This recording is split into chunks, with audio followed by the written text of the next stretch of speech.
Coming up on the Making Waves VO podcast. What I think has also happened is now that 4 years later things are quote unquote returning to normal, there are a lot of institutions that have now dissolved their DEI initiatives. And while there's still opportunities out there for us, maybe not as many as there should be and as used to be. Making waves. Making waves. Making waves. Making waves. Making waves.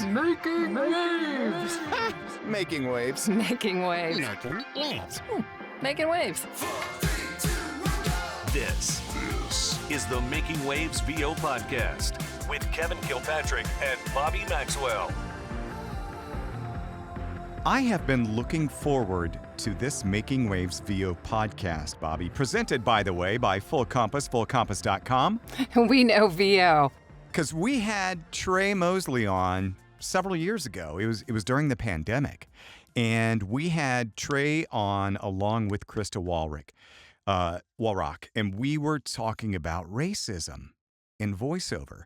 And it was because of the whole Black Lives Matter movement that it gained our attention, and it probably should have before that.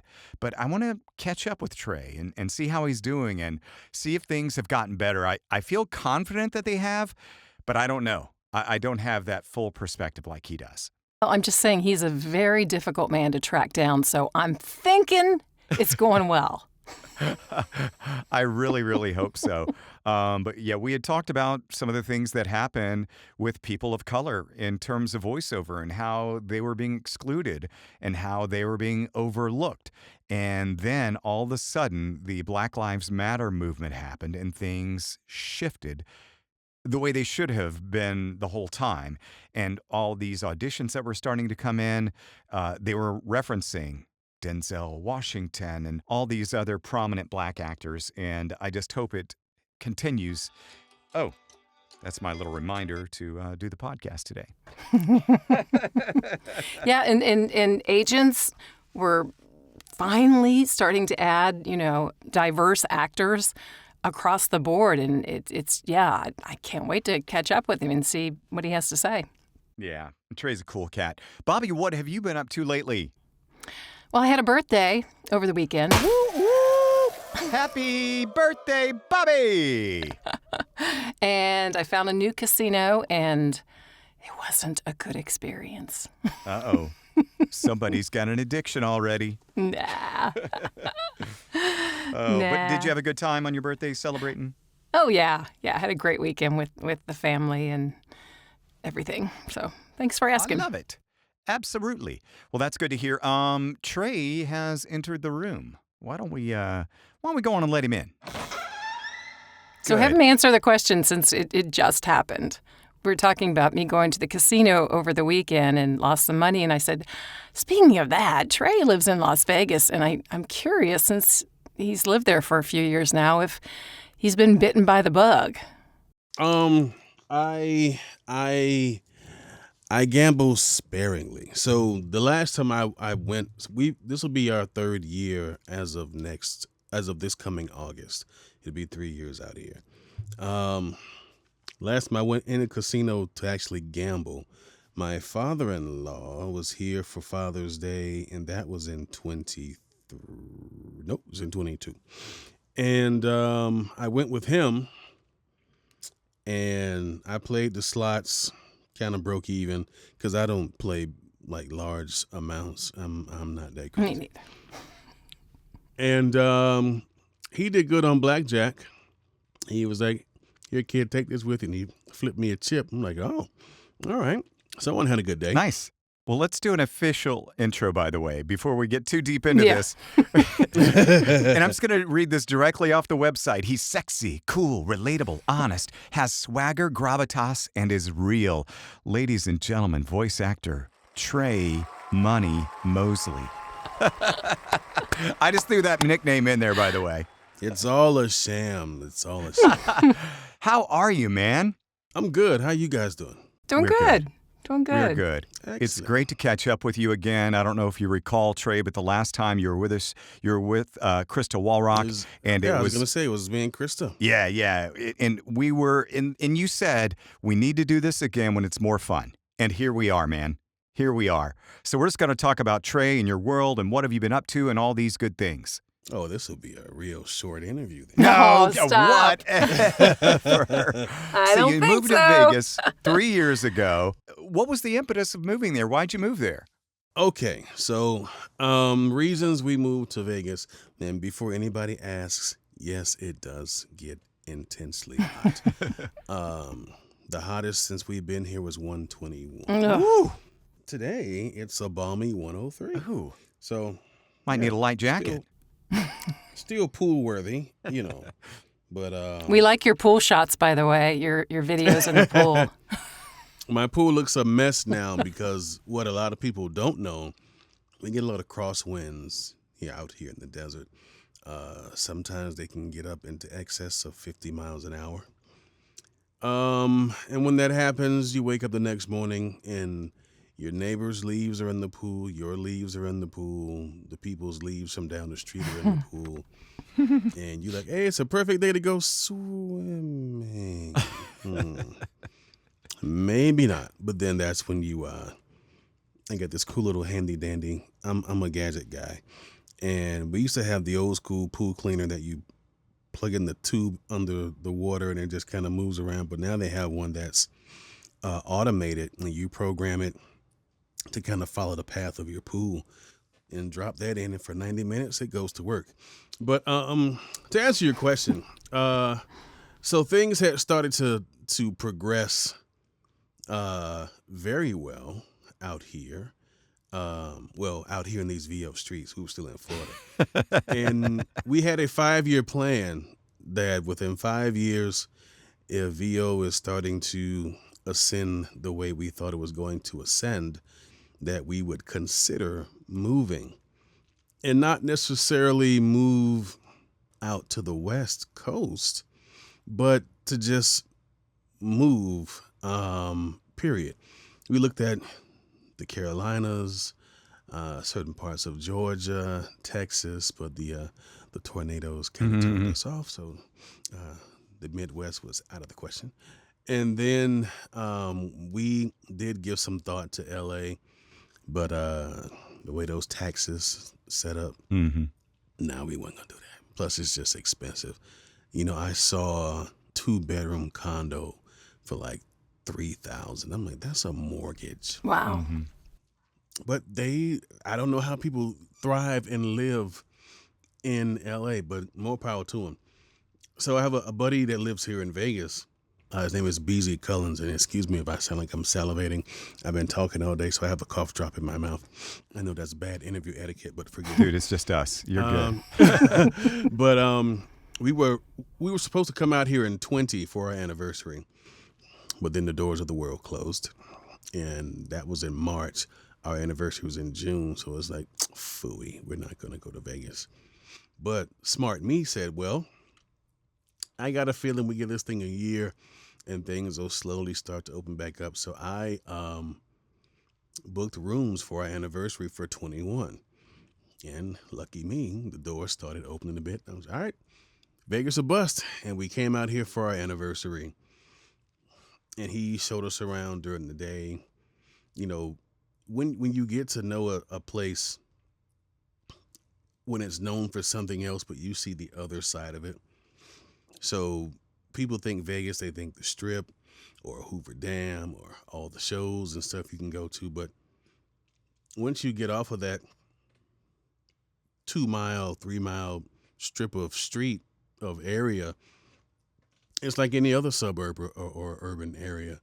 You know, there's a Walmart down the street. There's a Smith's. There's a whatever your local grocery store is. There are schools. There are people.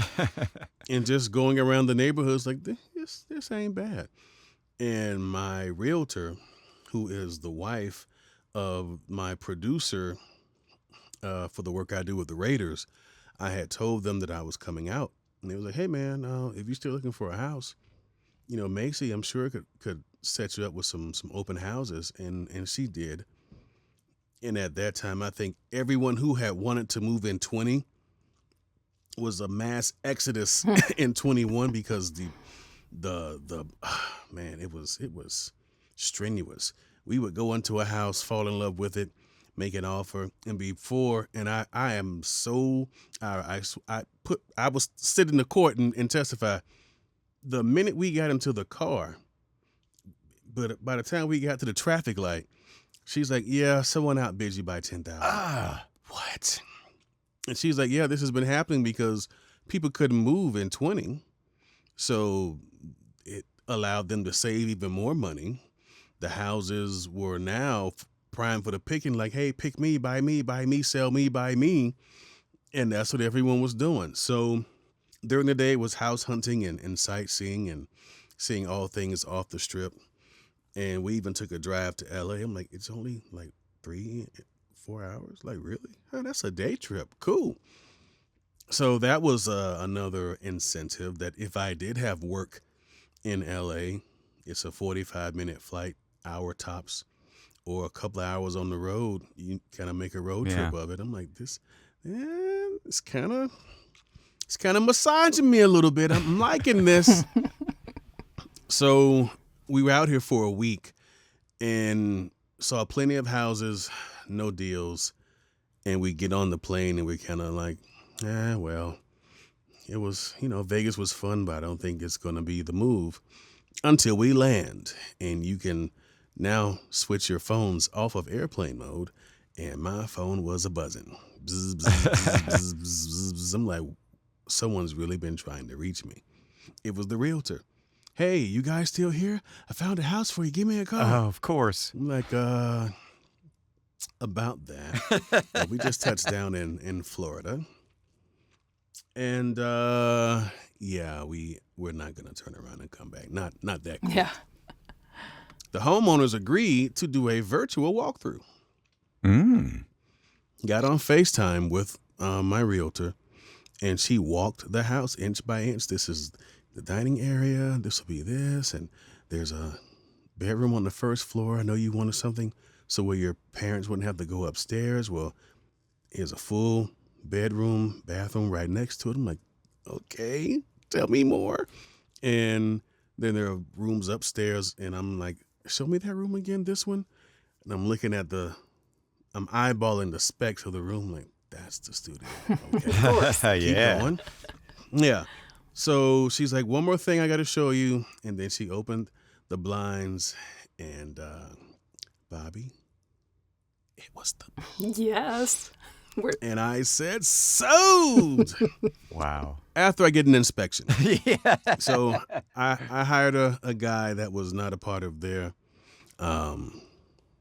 team, and he went out and gave me an inspection. And then her guy gave me an inspection as well. And their reports were almost identical. So I'm like, okay, they're on the That's a up and good up. sign, yeah.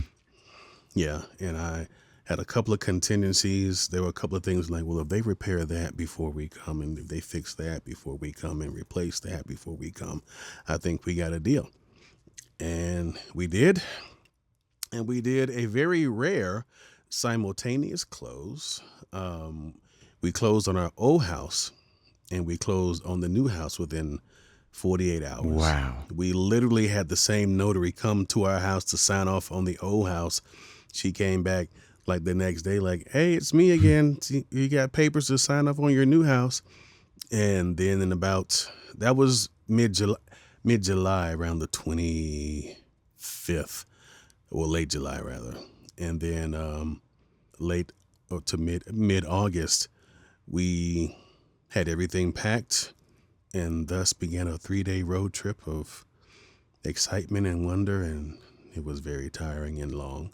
But we got here August 21, and this has been home ever since. But the purpose of the move really was I wanted more opportunities to be able to work in LA, to do games and animation, and to be quite honest, having to fly and connect, because Jacksonville, Florida is not a major city, so you have to connect to go everywhere. So if I wanted to come to LA like I did once, it's flying in from Jacksonville to Atlanta. Now it's Atlanta to Houston. And now from Houston to LA. I'm like, really? It was too much. So did you have the Raiders work before you went there, or did that come about? Yes. Nice.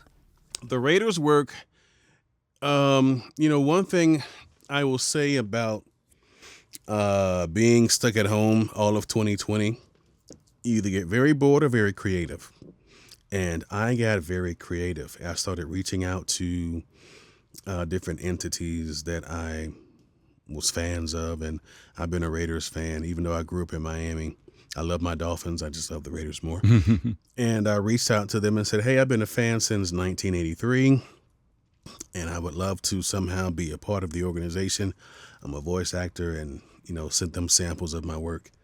And they were like, okay, great. We'll be in touch.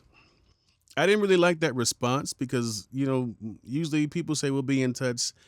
They really don't. Yeah. So then there is, and Kevin, you may be more familiar, not saying that you might not be Bobby, but it's a football thing. And if you watch football, then I stand corrected.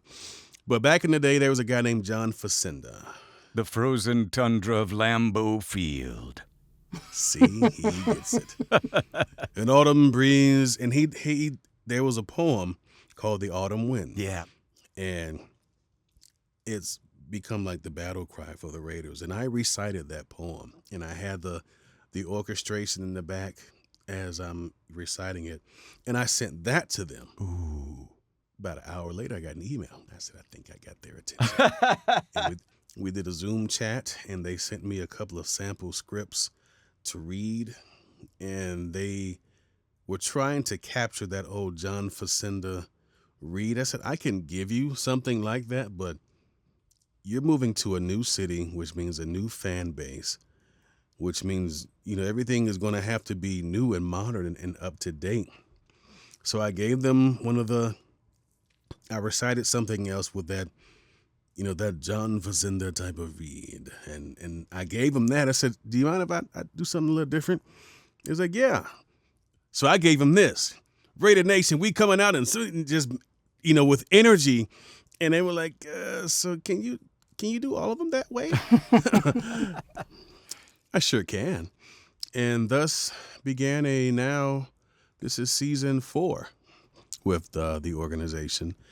Yeah, man, I'm tickled pink knowing that I get to do some pretty cool stuff for one of my favorite, franchises, favorite teams. And just so happened this past June, they have like the regional Emmys, and I was nominated for some narration work that I did. Didn't bring home the gold, but it was cool to be nominated. For sure. And I'm like, hey, well, look at that. I'm an Emmy-nominated voice actor. Who knew? And it was a pretty cool experience. My first time even being in that type of environment. Emmys. Okay, this is new. And it also coincided with my wife and I. It was our anniversary, 7 years. So I was hoping that it would just be a week of celebration, and it still was, but I'm like, oh, what if I get the trophy and it's our anniversary? This would be great. It didn't work out that way, but we still, celebrate and stuff. So yeah, I would say by far, as far as business wise, it was a great decision. It has enabled me to be a part of a lot of things. I've done a lot of live announce here in the city, being VOG for different things. And there's not much that I can say that hasn't been good about this movie. And let this be a lesson to fellow voice actors about getting your hustle on, because you reached out to them. You didn't get this through an agent. It wasn't a manager, representation. You got this on your own. So I love that you took the initiative and you're like, hey, this is one of my favorite things of all time. I'm passionate about it, and I'm going to reach out to them, just see what happens. And look what the F happened. Absolutely. And I've told this story 100 times easily. And I'm like, no agents, no reps.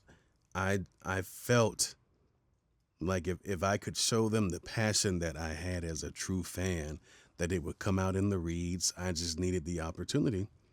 And they gave me the opportunity, and I made sure I didn't muck it up. Do not muck it up. If you get those opportunities, don't all of a sudden go, oh, I didn't think they were going to respond. You should prepare like you feel and know that they are going to respond, because then what happens if they do respond and you're not ready? Yeah. It leaves a bad impression. Yeah. Then you look like a clown. And the Making Waves VO podcast will be right back. This is the Making Waves VO podcast with Kevin Kilpatrick and Bobby Maxwell. I'm George Washington III, voice actor, and I know they appreciate you listening.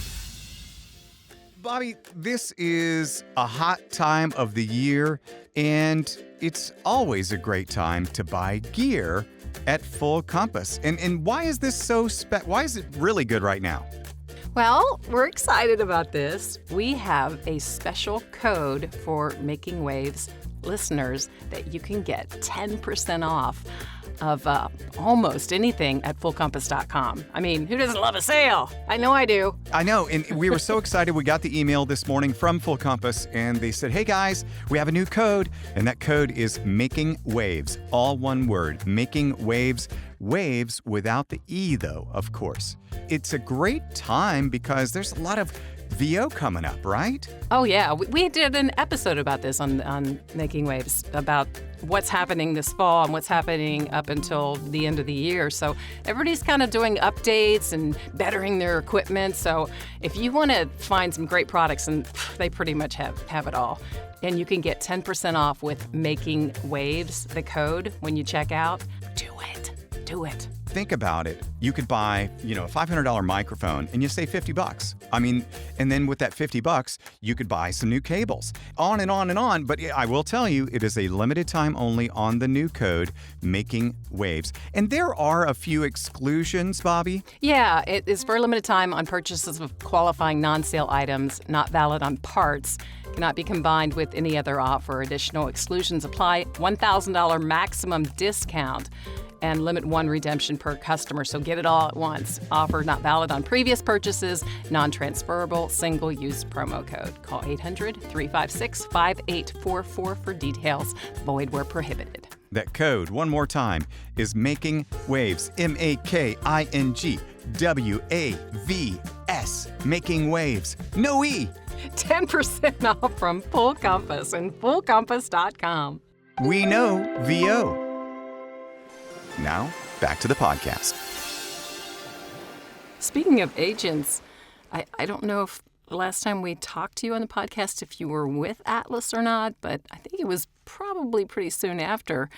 How's that going? And you also have a major manager. Yes, Atlas. I've been with Atlas now since 2017 or 18. Oh, okay. So you were with them. And yeah, I was with them, but I was they were still learning me and I was still learning them, but the relationship has been worthwhile on both sides. And Jason Marks, who I'm also with, I think I've been with he and his cast of merry men and women about the same time. I get a lot of my promo work through both of them. As a matter of fact, the stuff I do for the WWE, that's through Jason Marks. The promos that I do for NBC or ESPN or who else? MLB Network. That stuff has been through Atlas. Promo is probably 90% of what I do. And then they're quick. That's the one thing about promo work, unless you have a whole bunch of promos in a session, but most of the time it's like, hey, we gotta like I do the stuff for Sundance TV, and Sundance TV is the network of marathons. They always have a 24-hour Gilligan's Island marathon, or it's the Magnum PI 48-hour weekend marathon. Starts Friday at noon Eastern on Sundance TV, and they will show all the Magnum PIs in the world for that weekend. So I do a lot of those. And then I have, as we speak, I just got an email for WWE. I do a lot of promo for WWE, some of their pay-per-view stuff, their stuff on Peacock, and then I am the brand voice for NXT, which is on USA, but I believe they're going to be moving to the CW soon. What is NXT? And NXT it's a wrestling show with WWE. It's not minor leagues, but it's kind of like the proving grounds, if you will. And they're superstars in their own right, but then they get promoted up to SmackDown or they get promoted to Raw. Which are the more higher profile shows. So NXT has a great following. As a matter of fact, one of my favorite NXT wrestlers, his name is Carmelo Hayes, just got promoted to SmackDown. So I'm like, this is good. And I've watched him. I've been with them since 2020. So to see him come through the ranks and finally get a shot to hang with the big boys has been cool. But yeah, promos is life. It is the lifeblood of my business. Does that mean that that's your favorite genre to do? Because I know you do video game work, you do a lot of narration stuff, but clearly promos, as you said, is a big part of your income. Now, would that make it your favorite genre because it pays the bills mostly, or do you have another favorite genre? I'll tell you this. If I could narrate all day, maybe not all day, but let's say a quarter of my day is narration, and then another quarter of my day would be promo, and then that other half is for whatever comes. The pool. Yeah, the pool. But yeah, if I could, it seems like everybody in the mother has done a Shark Week but me, and I feel some kind of way about that. I don't know. I've read, and hey, it's a good read. Your reads are good, but I get the opportunities, but I just haven't nailed one yet. Yeah, but those people weren't. Those people don't have an audiobook where you were playing part of a Yeti, weren't you in Jenga? That is correct. I played General Condor. I was a bad guy, and that's true. I did that, and then there's a audiobook called Mysteria, where I played a few characters. And then there's one called Jackson's Magical Adventures about this young African-American kid who has this mystic, something you wear around your neck, like a gem or a stone, and things are starting to disappear in his house. Mm-hmm. And when he touches the stone, the person that invented that object comes to life and tells them, well, without such and such, you wouldn't have me. Well, who are you? I'm blah, blah, blah. And I invented the first so-and-so and so. So I played a couple of characters, a couple of the inventors who invented. And I was amazed because there were some things I didn't like, oh, I didn't realize one of the first pencil sharpeners was invented by a black man. I did not know that. So it taught me a lot as well. But narration and storytelling is my thing. I think it comes from growing up. I watched a lot of public television, and there used to be this show on PBS called Nova. Mm-hmm. Yeah. And I loved Nova because they talked about the stars and the cosmos, and sometimes they would go out to sea and have these deep sea exploration. And the announcer dude was always so calm. He's like, coming up next on Nova, deep exploration in the sea. And I'm like, yes, deep exploration in the sea. and he would come back, Nova's brought to you by a grant from the National Education Administration. Like, he just did everything. So even from an early age, I was mystified by certain people's voices. People that I now know their names but did not know who they were then, like Robert W. Morgan, rest in peace, who I used to hear on a TV show that I'm dating myself called Solid Gold. Come on now. Come on now. Dating us Danny all. Terrio, right? That's Dance Fever. Oh, that was Dance Fever. Solid Gold was with Marilyn McCool, Yep. and then later with Dionne Warwick. But the announcer on that show, I found out once I got into the business, was like this legendary radio guy. And I'm like, oh. And I always thought it was cool because back in the day, they don't do it now, but like when a television show would end, like a game show, the announcer always got a chance to tell you who he was. Like, I think Oh, let's make a deal, Jay. The Price What is was his name? I think The Price is Right still does Yeah. it. You know, where the guy will say, "This is so and so and so for The Price is Right," but not many other game shows do that. But I know watching game shows growing up, and this is Gene Wood for Family Feud. You know, a Mark Goodson production. I would always like, who are these people? So they're like real people. But then when you get in into the business and you have a chance to go online and do some digging, I started putting names to voices, and Charlie Van Dyke, who was at one point the king of TV imaging. I know for me, I used to hear him like every news channel in Miami. Like, it's the same guy. And then as I got older, I found this podcast and they were interviewing the great Charlie Van Dyke, and I said, that's him. So yeah, it's everything is coming full circle. As a kid, I used to take my G.I. Joes and Transformers, and me and my buddies would hit the tape recorder, and we didn't know we were doing radio plays, but that's basically what we were doing. And being a part of the audiobook world, not a lot because it's not really my thing, but I still have had the opportunities to voice some pretty interesting characters, and it's just crazy how that all now has kind of, it's my 360 moment for sure. Hello, everybody. This is Dave Walsh of The True Tell, and you're listening to the Making Waves VO podcast with my friends Kevin Kilpatrick and Bobby Maxwell. Tre, are you surprised with your success where you are right now, or do you think I could be doing more? I could be doing more, and I'm surprised because this was not the path that I thought I was going to be on. But like aforementioned, all the things that I was doing leading up to this, I didn't know that this was basically building my VO DNA. From doing those radio plays, and from when I was a kid, doing plays in school and poetry contests and all that stuff. The DNA was slowly being built. I always wanted to be an attorney. Oh, wow.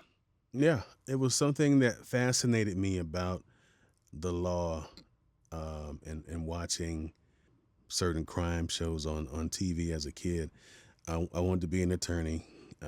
Like most young fellas, we played ball, and you have those aspirations as well. But then you see folks who are good, and then you see folks who are exceptional, and then you see folks like me, like, yeah, you should go try something else. So sports was not in it for me. I was good, but they were great. I know that feeling. Yeah, it's like, hey, I can run fast, and then you feel this gust of wind, like, oh, he's fast. Somebody leaving you in the dust. All right. Yeah, you're like, all right, you made your point. So, I had those aspirations, but I never thought it would get to where it is.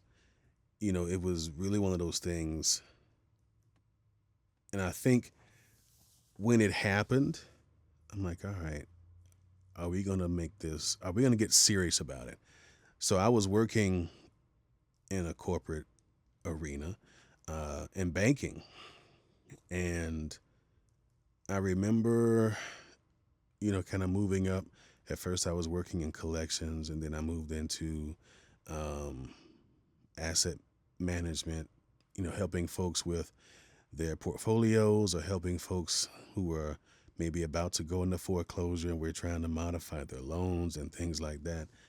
And it was doing pretty good. And that particular job, you got monthly incentives. So if you were able to save or modify X amount of houses, you got a nice little package at the end of the month. Nice. So, there were people easily making 10 grand a month just on the incentives. Wow. So, yeah, that's when things were great for the economy, but that's another story. And, I used to play around on microphones and stuff, but not really taking it seriously because I didn't know what voiceover was. I just kind of put everything in one box. Like, oh, he's an announcer, or he's he's the animation guy. I didn't really know what it was called, so I didn't really do any serious digging into it. And I remember I was going to buy a townhouse, and I had paid the closing costs and all of this stuff, and I'm like, all right, this is going to happen. And then they let me go. Oh. So now I'm like, hey, I'm going to need those closing monies back because I don't think I have a job and I'm going to need all that back. And the deal fell through, and I ended up staying in my apartment, which sucked. But whilst I was home getting unemployment and living off whatever monies I had left, it gave me time to watch a lot of TV. A lot of TV. But watching TV and watching cartoons and playing games, I started to pay attention to the credits. And I always did. But in particular, the documentary stuff. And I would pause the old TiVo and write that name down. And then you realize, wait, so the guy who just narrated about the Apollo disaster was also in the Brave Star cartoon. Like, oh, so you can do more than one. And I just went down the rabbit hole and found out about this beautiful industry called voiceover, and that was 2009, and away we go. It sounds like you're also branching out in different directions in writing and producing with this animated series you got going. How's that going? What's it called, The Specialist? Someone's been doing their homework. Oh, I stalk you on Facebook. Well prepared you are. Well prepared you are. Yes. Something else that has always come naturally to me is writing, be it poetry, lyrics. I cannot write music. I can sing it, yes. But if you put a score in front of me, like, oh, look at the nice, pretty shapes. That's about it. I'm like, oh, yeah. I think that's a half note. No, that's a quarter. Oh, all right. Well, I'll take your word for it. But, yeah, writing has always just been a fun thing for me. And what brought The Specialist about, it's a love letter, pretty much. It's a love letter to those kids that looked and walked and talked like me, growing up in the 80s and 90s, while we loved Batman and Superman and fill in the blank hero, we didn't see any heroes that looked like us. And when we did, it was very far and few. And then you get a character like Black Vulcan. I was going to say they made it a stereotype, right? Yeah. I'm like, what exactly is a Black Vulcan? All right. Yay. And I got the idea. A buddy of mine and I were watching music videos. Remember those? And there was a song, a Christmas song, and this guy had a real Southern twang, and they were singing chestnuts roasting on an open fire. And instead of him saying Jack Frost nipping at your nose, it sounded like he said Jack Ross, because I'm like, is he saying Jack Ross or Jack Frost? I said, I don't know. And I said, that's a cool name, though. Like, imagine being somewhere and on the loudspeaker, they're like, paging Jack Ross. Like, that just sounds like a cool name. So we just started, if we saw something that we thought was cool, we like, that looks very Rossy. What do you think? Like, yeah, that's real Rossy. And we envisioned this character. I said, what would he look like? I'm like, well, imagine Shaft, but bald, and we're giving him all these different specs and things, and it was just kind of a gag. But years later, something prompted me. I'm like, that thing y'all used to play about? What if you could make it real? So a buddy of mine, who was a good sketch artist, I said, hey, I'm going to give you some dimensions, and I want you to flesh out a character for me. He's going to be a secret agent, spy type of dude. And he's like, oh, man, that sounds dope. So I gave him the specs. He fleshed it out, and he said, I'm going to mail it to you in a few days. And he mailed it to me, and when I got the envelope in a FedEx package, when I opened it, it was in a manila folder. It said top secret. So he was already on board with the whole spy thing. Yeah. Like, this is great. And then he gave me about 12 pages of different sketches. I'm like, this was 2012, 13 by now. I'm like, this is going to happen. I'm like, all we got to do now is just find somebody to animate it. I can do some scripts. Again, I knew nothing about expenses, because I'm just thinking, animation doesn't cost much. Just find a guy with a pencil and he'll make it move, and yay. Yeah, and I start seeing those commas and zeros like, damn, it costs that much just to animate like for 2 minutes? I ain't doing that good in VO yet. I'll wait. And I just kind of put it on the shelf. And fast forward to 2019, there was a movie short called Hair Love. And it was about an African-American family, and it won an Oscar for Best Animated Short. And I'm like, wow, because to my knowledge, I don't think any person of color had won a short film, let alone a short animated film.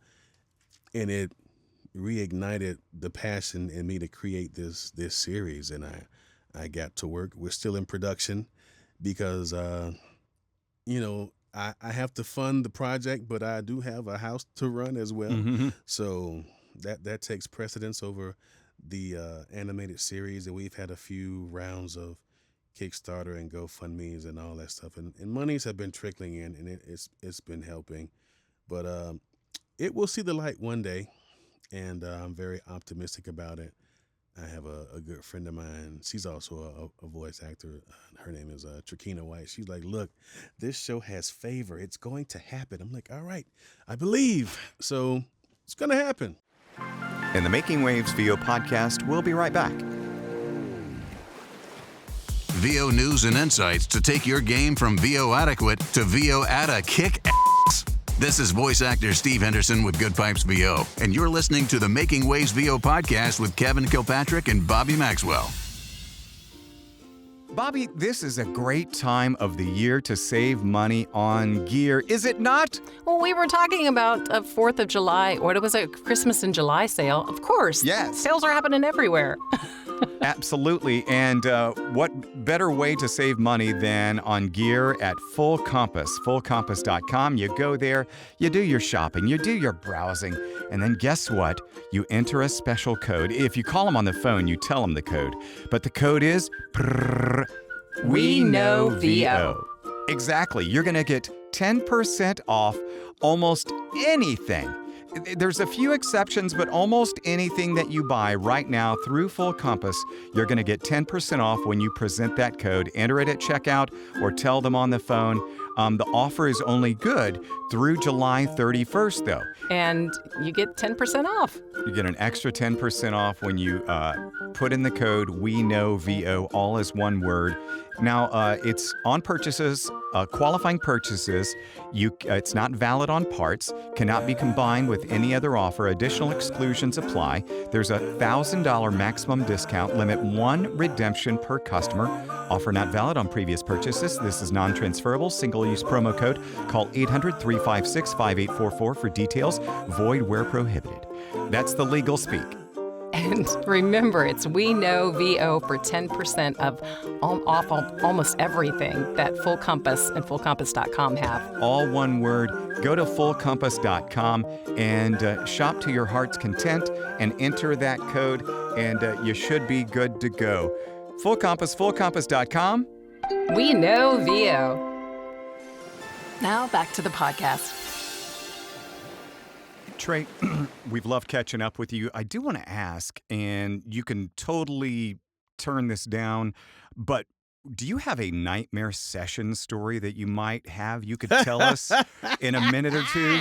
Are you comfortable telling us a nightmare session story? Just it's a session that could have gone any worse, and we'd love to get one from you if you're up for it in a minute. And the clock begins now. Yes, I have a nightmare session. Absolutely. Perfect. Love it. So here's my final question. I'm not sure if Bobby has another one.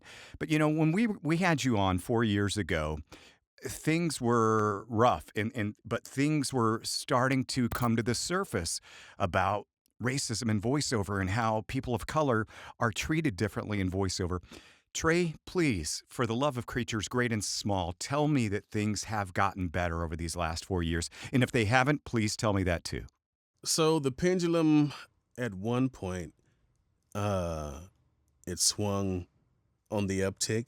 There were more opportunities for people of color. A lot of companies started to institute DEI divisions in their businesses, and it was evident in the voices you heard on TV, the faces you saw in commercials, and yeah, it was some real positivity happening.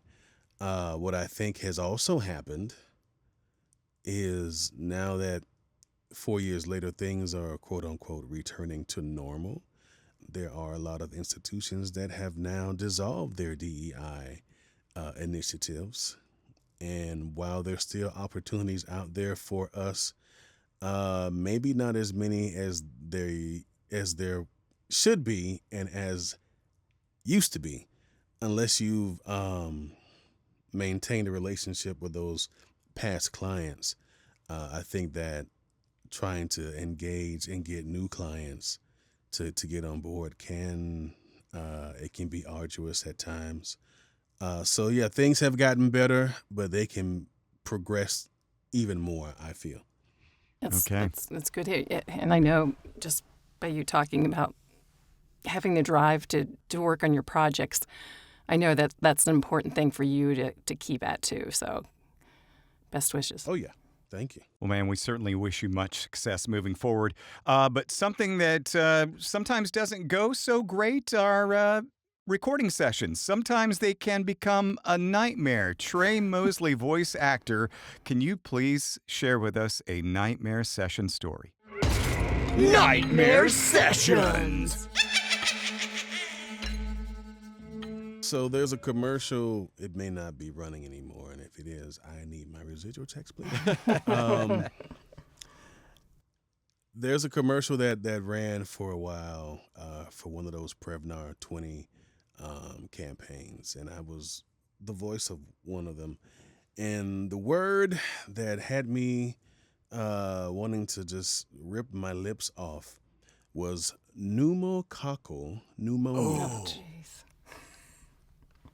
Be careful how you say that. Yeah.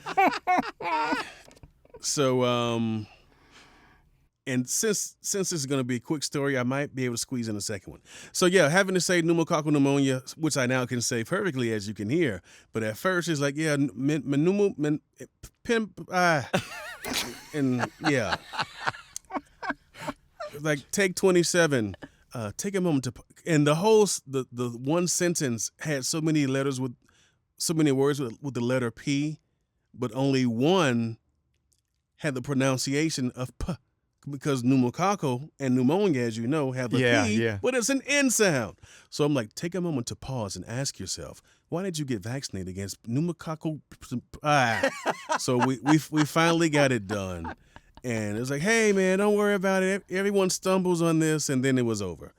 So now when I hear it, I'm like, I really hate that commercial, but it paid well, so I'm not going to complain. Oh, pneumococcal. Yes.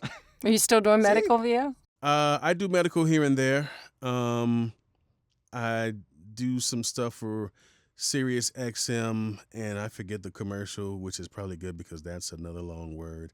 And Medical makes my head hurt, but it compensates for the pain. I'll say that. Love it. What's your other brief story? My other brief story. I did a promo it was a sports promo for a network in New York City, and there's a park there. It's spelled differently from how I pronounced it. And everyone was in on the joke, but me, because I'm not a New Yorker. The park is called Dyckman Park. It's a famous basketball park in New York, but it's spelled Dyckman. And I kept saying, tomorrow night at Dyckman Park. Oh, no! Tonight at Dyckman Park. Tomorrow at 7:30 at Dyckman Park. Tonight at Dyckman Park, try to avoid pneumococcal pneumonia. Oh my gosh. Yeah. So it's like, bring your pneumococcal pneumonia to Dyckman Park. So yeah, I'm saying Dyckman Park, and there is just this awkward 30 to 45 seconds of silence, and I'm like, are we good, guys? Nah, man, the reads were great, but it's Dyckman. Oh. And you didn't stop me? Oh, they were No, laughing. they were too busy laughing. They were having a ball at my expense. No pun intended, Trey. No pun intended. Oh, boy. Having a Here ball we at go. Dyckman Park. It's the boy humor. All right. It never leaves. But so yeah. But once we got that corrected, I now learned. Yeah. So there you go. You get a 2 for 1. Thank you. Hey there, it's J. Michael Collins, and you're listening to the Making Waves VO podcast with Kevin Kilpatrick and Bobby Maxwell. Now, back to my lobster. We know you have a podcast yourself if you want to give a little shameless plug there. Oh, well, sure. The Take Time Out with Tre Mosley podcast, and there's an open invite for the both of yous. Awesome. It started out as a voiceover podcast, but I'm trying to every now and then trickle in folks that may or may not be directly or indirectly involved with the business. But for the majority of my guests, they are voice actors. I've had Randall Ryan, who is a great director of video games. Another good friend of mine, Bill Hornack, who has used voices in his documentaries. So you kind of get it from the other side of the glass. Like, well, what are you looking for when you look for a voice? Or what makes a voice stand out when you're directing them? So I've had a couple folks on there from that side. But it is, for all intents and purposes, it is a show that I interview different voice actors from all walks of life. I just completed a 7-episode series called the Legends series, and it was for voice actors who've been doing this, 20, 30, even 40 years plus in voiceover. I've had Chris Anthony Lansdowne, who was the voice of Barbie, Bob Bergen, who's Porky Pig, of course, and Dave Fennoy, who has voiced everything under the sun. And the great Joe Cipriano as well. So we've had some pretty good folks in that 7-episode series, and I'm thinking about doing different types of series. I may do a series that highlights Latin American voice actors, or it highlights women in VO. So I'm always coming up with different ideas. But until I bring any of those into fruition, I'll just be interviewing, I dare not just say regular voice actors, but I'll just be interviewing, voice actors that I invite on or want to be on the show. Again, open invitation. And I'm now 34 episodes in. Wow. Awesome. Yeah, it came out of nowhere, really. But it's been good, man. I've been getting a lot of positive feedback. Folks have been tuning in, and it's really been cool. My interview style is very different. Everything, I don't prepare, and I do that on purpose because most podcasts, they have a series or a set of questions. I like to interview people like we're having a conversation. If you and I are at a bar, Kevin, I'm not going to pull out some cards. So, what are you doing today? I wouldn't do that. It would just be a natural engagement. So I engage them naturally. And on my podcast, I like to talk about the before, because I feel a lot of the folks that I've interviewed have been on previous interviews where they jump right into, so you're the voice of so-and-so and so. How does that feel doing that? And how'd you feel when you first got that role? I like to go back and I might ask, so what were you like as a kid? Were you a vocal person? Were you shy? Like, did you have any kind of inkling back then that this is something you want to do? And you start to peel back layers of a person to see who they really are before they got on the mic, and you get to know the individual, not the voice talent, the voice of blah, blah, blah, and the voice of this and that. But no, who are you, the person, before the VO? Love that. And it's been working out pretty good. That's amazing. Well, man, it's been great catching up with you. People can reach out to Atlas and Jason Marks, but they can also go to tremosley.com, TREMOSLEY.com, and get you. That is true. I am available.